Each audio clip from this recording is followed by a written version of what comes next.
racontez-moi un peu comment ça s'est passé là, avant que vous ayez le diagnostic. En fait, c'est graduellement. Ce qui s'est passé, c'est que j'ai commencé à souffrir des genoux. Il y a de l'arthrose qui s'est présentée. Et par la suite, c'est le dos qui a embarqué. Il y avait plein de tests qui étaient faits au niveau sanguin, ils étaient tous négatifs. À un moment donné, tout ça en 4 ans a pris une ampleur énorme.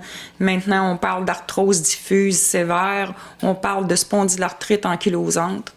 On parle de 2 tests sanguins positifs, dont le HLA-B27 et les anticorps antinucléaires, qui sont des maladies auto-immunes.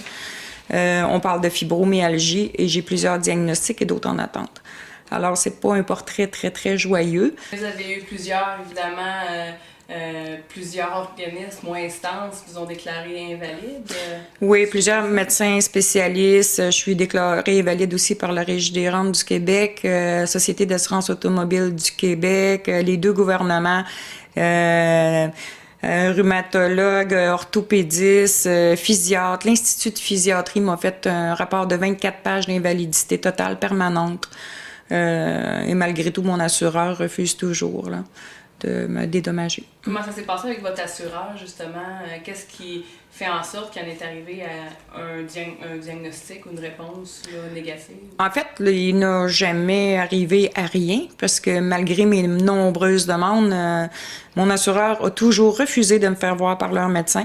Moi, ce n'était même pas une question de règlement de dossier, c'était parce que à ce moment-là, je n'avais encore aucun diagnostic et tout ce que je voulais, c'est qu'on puisse me soigner. Alors moi, de voir un expert, c'était un plus pour moi, mais malgré tout ça, ils ont toujours refusé.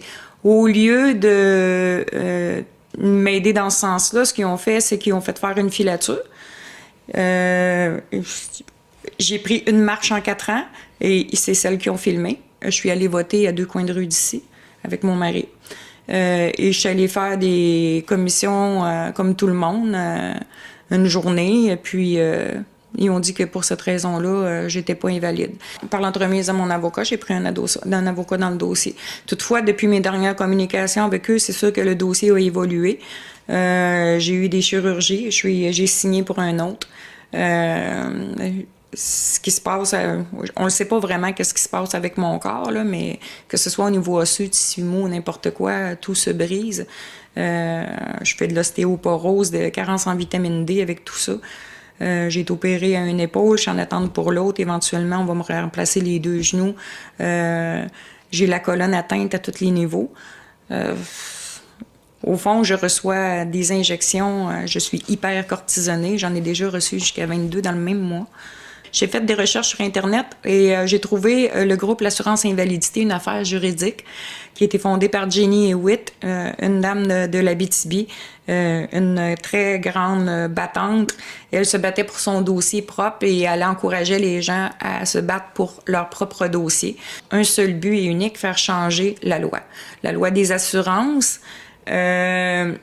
Elle n'est pas en faveur du tout des patients, elle est en faveur des compagnies d'assurance, des CSST et tout ce qu'on connaît, et ne donne aucun moyen aux patients de se défendre dans tout ça. Il manque d'encadrement, il manque... Quand vous dites changer la loi, qu'est-ce que vous aimeriez changer exactement? Ben, en fait, présentement, le ministre Saint-Arnaud travaille sur le projet de loi 28 qui a été présenté à l'Assemblée nationale au printemps de cette année, qui voudrait que les expertises deviennent communes. C'est une très bonne idée. Par contre, on ne peut pas laisser juste dire les expertises vont devenir communes. Parce que qui va le choisir, cet expert-là? Cet expert-là, est-ce qu'il sera membre de l'Ordre des experts? On ne le sait pas non plus parce qu'il y en a très peu qui le sont. On va se poser des questions pourquoi, mais ils ne le sont pas. Alors, il faudrait que ces personnes-là soient premièrement membres de l'Ordre des experts et qui travaillent uniquement pour la Cour.